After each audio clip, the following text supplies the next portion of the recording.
Во денешното издание на регионалните вести ќе гледате. Водици се прослави само со црковни литургии, без положување на крстот во светите води. Опаѓа бројот на активно болни со COVID-19 и пациенти кои имаат потреба од хоспитализација во Гостивар.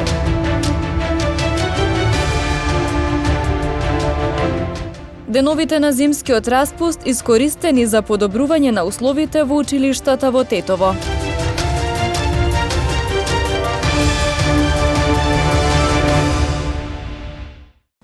Оваа година е паузирана вековната традиција на положување на крстот во светите води. Православната црква го празнува Богојавление Водици, без масовно присуство на верниците и без скокање по крстот заради пандемијата со COVID-19. Во црквата Свети Кирил и Методи во Тетово се отслужи света божествена литургија. Покриен базен, празен дворот на црквата Свети Кирил и Методи во Тетово. Годинава без скокање по крстот и без масовно присуство на верниците. Ваква беше сликата утрово на Богојавление Водици, кога вообичаено река од луѓе се движела кон црковните храмови. Сепак, уште рано утрово, од Тетовското архиерејско намесништво беше одржана света божествена литургија и беше осветена вода, од која верниците подоцна можеа да си наполнат. Се вели Бог се јави затоа што денес е откриена тајната на Света Тројца. Господ се крштева, второто лице од Света Тројца, третото лице од Света Тројца, гулабот, безазленоста, чистотата, го представува третото лице од Света Тројца, Светиот Дух, а првото лице од Света Тројца, Отецот, го представува оној што грми од небото и што вели на реката Јордан: ово е мојот возљубен син, според кого е мојата волја, него послушајте го. Затоа се јавува Света Тројца во единица во Тројца на денешен ден. Тајната е откриена на Богојавлението Господово. Господ се крштева по реката Јордан, за да ни даде пример дека секој христијанин во Христовата вера треба да е крстен, затоа што крштението и отвора небесата и е прстепен за навлегувањето во Царството Божјо.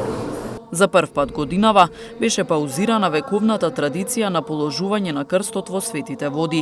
Фаќањето на крстот има значење на соединување на човекот со Христа. Православните верници утрово запалија свеќи за здравје и го одбележаа празникот со почитување на мерките за заштита. Традицијата на одбележување на големиот христијански празник Водици во Гостивар продолжи и годинава, но заради пандемијата без масовна манифестација и без положување на крстот во Вардар. Големиот христијански празник Богојавление Водици во Гостивар годинава беше прославен како што налага пандемијата, со почитување на мерките за заштита, без организирање на масовна манифестација, а изостана и положувањето на Светиот крст во Вардар. Утрово во црквата Успение на Пресвета Богородица беше ослужена литургија со која чиноначалствуваше митрополитот Тетовско-Гостиварски господин Јосиф. Потоа крстот символично беше положен во казанот со осветената вода, а во вадењето повторно символично учествуваа неколку дечиња. Од Организацијскиот одбор за прослава на Водици во Гостивар се задоволни што, иако на поинаков начин, традицијата не се прекина, а празникот повторно донесе голема радост меѓу верниците. Прво, од името на Организациониот одбор Богојавление Гостивар, сакам да им го честитам на сите православни христијани овој голем христијански празник. Бог се јави. Како што гледате, ова година не сме на мостот, не сме на Кео на Вадар, каде што претходните години собираме многу народ, 3 до 4 луѓе, и тоа ова година ќе беше многу лошо по нивното здравје. Прочитувајќи ги сите протоколи, решиме да го положиме крстот тука во дворот на црквата, поточно внатре, И ова година, гледате, нема ни музика, нема ни маси со храна, нема ни варена раќа, нема ни кумови, има мали кумчиња, кои дечиња символично ќе го представуваат кумството во текот на ова година. Се речеме на дечиња затоа што тие се нашата иднина, тие ќе треба утре да ја продолжат ова убава традиција што имаме до сега. Како што гледате, сите протоколи се почитуваат, сите се на растојание, сите се со маски, а и мислам дека и луѓето малку нивото на свеста им порасна после сите овие случаи што се случија. Ви благодарам многу.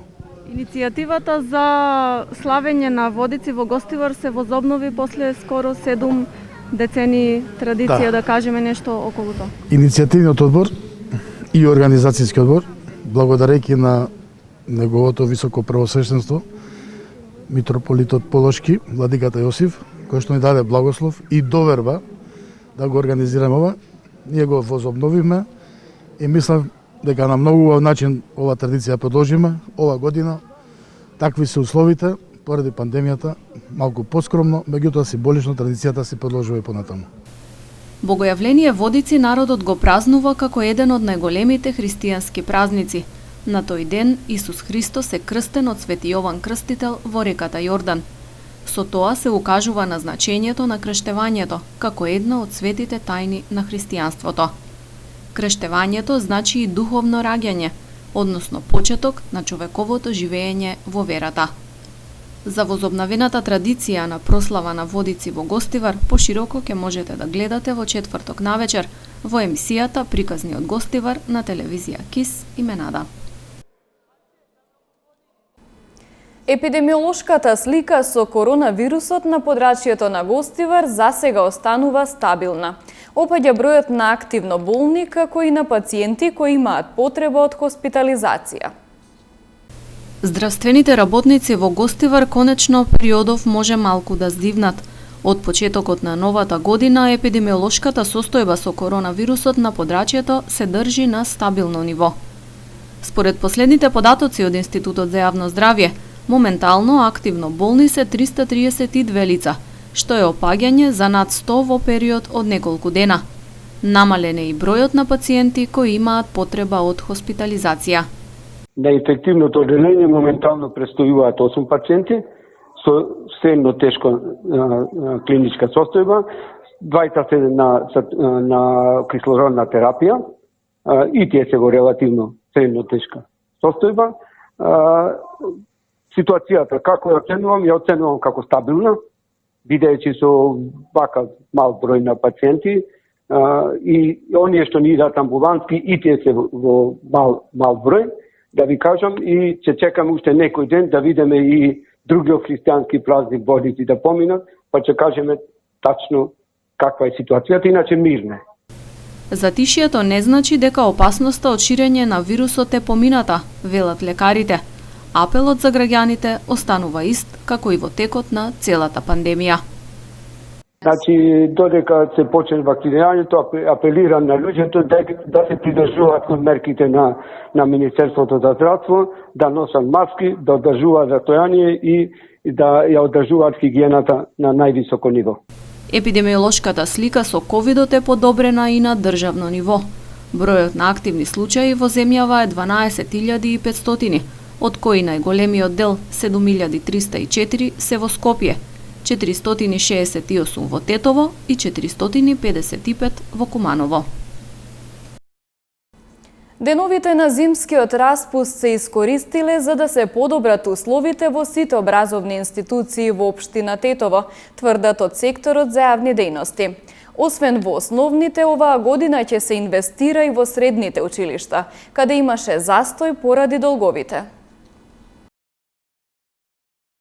И во услови на пандемија во сите образовни институции во општина Тетово во текот на зимскиот распуст се реализирале градежни активности.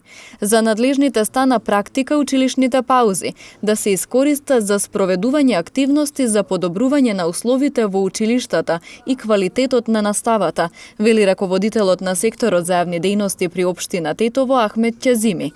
Оваа година ќе се инвестира и во средните училишта, каде имаше застој поради долговите. веќе може да почнеме и со период на инвестиции во средното образование, затоа што претходните 7 години ни беа малку потешки во средното образование, имајќи го предвид долгот што беше наследен, но веќе се консолидиравме финансиски и за средните училишта и веќе од оваа година со буџетот на 2021 година тргнуваме код еден инвестициски период и во средните училишта и на овој начин да го заокружиме тој циклус на модернизација на образовните институции, почнувајќи од предучилишното образование во градинките, каде што се реализира реконструкција во сите градинки, моментално се врши реконструкција и на градинката во спортски центар.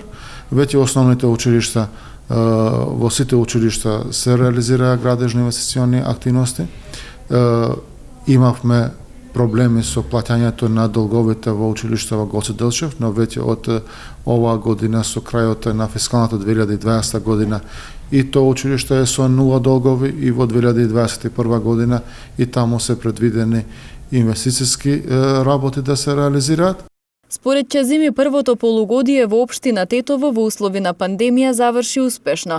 Имало мал број заразени ученици и наставници. Онлайн наставата пак завршила со над 90% реализација.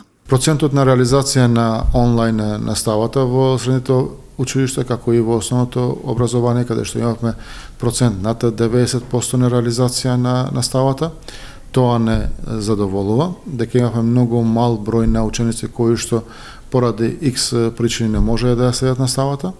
Во овој период на зимскиот распуст заедно со партнери од невладениот сектор, со ЗЕЛС и со ГИЗ имаме уште една донација што ќе биде распределена кон учениците со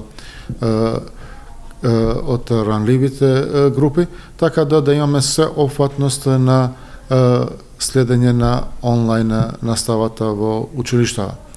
Успехот на учениците е задоволителен и во периоди на пандемија може да се каже дека имаме една успешна реализација на наставата досега. Во општина Тетово околу 3400 ученици следат настава со физичко присуство од вкупно 10.100 основци, додека останатите заедно со 6600 средношколци следат онлайн настава.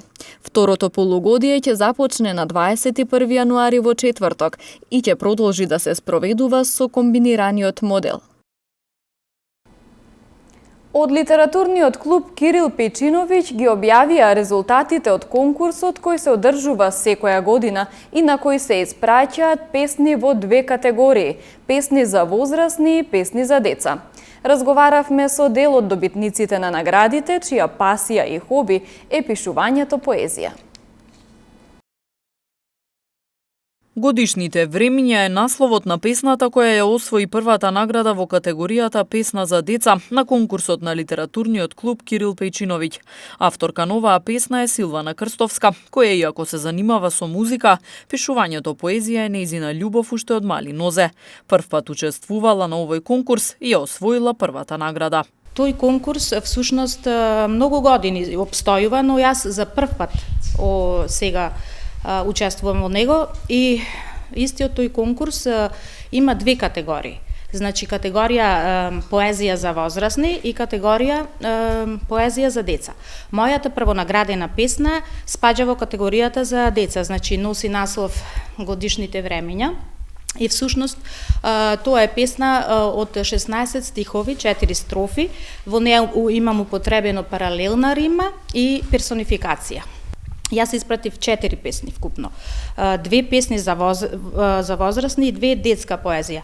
И морам да нагласам дека исто така имам добиено на истиот овој конкурс сега за песната Рајко, Лајко и Зајко, исто таа е детска песна, пофалница, додека Годишните времиња веќе тоа е првонаградена и јас мислам дека не постои автор што твори и што не би сакал некогаш еве вака да се освои прва награда.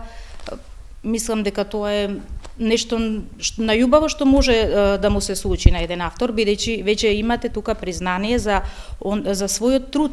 17-годишната Мартина Даниловска пак од Тетовската гимназија е добитник на третата награда во категоријата песна за возрастни. Тематиката на нејзината песна е актуелна и зборува за состојбата во која се најде светот со појавата на пандемијата. Нејзина наградена песна е Забранета прегратка. Самата песна ми беше еден вид на метафора за ова време во кое што се наоѓаме сите и каде што ни е нели забранета самата прегратка. Ова ми е трет пат да учествувам на овој конкурс и се надевам дека и понатаму ќе продолжам со моето учество, а со пишувањето се занимавам како хоби. Претходно имам добиено 2 пофалници, исто во категоријата за возрастни. Трето оделенецот Александар Чироски ја опеал љубовта кон татковината. Александар е добитник на третата награда во категоријата песна за деца, а негов ментор е наставничката Сонја Трифуновска. Уште поголемо задоволство е што учествувавме на овој литературен конкурс на клубот Кирил Печиновиќ од Тетово, затоа што, како што знаеме, тој е еден од најстарите литературни клубови во нашата земја, а и представува центар на сите литературни збеднувања во нашиот град. Јас како ментор, како оделенски наставник и како ментор на ученици сум учествувала скоро секоја година на конкурсот на литературниот клуб Кирил Печиновиќ, бидејќи традиционално се одржува секоја година. Меѓутоа, големо задоволство беше оваа година што мојот ученик Александар Чироски на 8 годишна возраст освои трета награда со неговата песничка Татковина, во кој што ја искажа љубовта кон својата земја. Ги мотивирам учениците да пишуваат постојано и нивните творби постојано ги мотивирам да се објавуваат на различни конкурси или пак во детски литературни списанија, бидејќи литературните конкурси тоа како представуваат стимул за работата на учениците, бидејќи тие децата ги доживуваат како некаков надпревар и објавувањето на нивната творба или пак добивањето на наградата представува за децата голема радост. Јас се викам Александар Чироски, учам во основното училиште Гоце Делчев, јас сум трето одделение. Ајде, ќе ми кажеш зошто ја напиша оваа песна? Јас ја напишав песнове дека сакам татковината и многу песни сум напишал за неа. Сакаш да пишуваш, ќе продолжиш да пишуваш песнички? Да. Александар без двоумење прифати со нас да ја сподели неговата песничка. Таткавино, таткавино моја мила, во срцето мое си ти. Ти ми даваш храбро сила и мирни детски сни. За твојата слобода, за нашите среќни дни. Животите свој ги дале, Гоце Делчев, Даме Груев и Сандански. Ти си земја вековна, на нашите славни просветители Кирил и Методи, Климент и Наум, нашите народни учители. Таткавино, ти си сонце мило, во срце што ни грее. Цветна градина, птица полетна, во слобода радосно што пее. Следуваат информациите од полицискиот билтен на СВР Тетово. Во текот на изминатото деноноќие, според статистиката на секторот за внатрешни работи Тетово, за неносење заштитни маски на вкупно 41 лице, од кои 37 во Тетовско и 4 во Гостиварско. Изготвени им се прекршочни платни налози согласно член 6 од соодветната владина уредба. Во овој период на 12 лица на Тетовското подрачје изготвени им се нови решенија за изолација од Државниот санитарен и здравствен инспекторат. А контроли им биле извршени на 141 лице во Тетовско и 134 во Гостиварско и при тоа не било констатирано непочитување на решенијата. А во содејство со Државниот пазарен инспекторат биле преземени мерки во еден угостителски објект кој не ги почитувал владините мерки и протоколи во врска со заштита од коронавирусот. Вчера во периодот од 18 до 21 часот, полициски службеници од СВР Тетово во содејство со Државниот пазарен инспекторат извршиле контрола во угостителски објекти во врска со непостапување според здравствените прописи за време на епидемија, при што во угостителски објект во Боговиње Тетовско, собственост на 50-годишникот селото, биле затекнати 4 лица и собственикот. Од страна на Државниот пазарен инспекторат објектот бил затворен, а по целосното документирање на случајот ќе биде поднесена соодветна пријава. Во билтенот на СВР Тетово регистрирани 2 случаи на каснување од куче бездомник. Вчера во 22 часот во полициското оделение Жеровјане, 69-годишникот Тетовско Милетино пријавил дека во селото бил каснат од куче скитник. Ноќеска во 1 часот и 10 минути во полициската станица Тетово, 50-годишникот Тетово пријавил дека на улица Ѓоце Стојчевски бил каснат од куче скитник, информираат од СВР Тетово.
Овде ги завршуваме вестите. Ви благодарам на вниманието. Пријатно!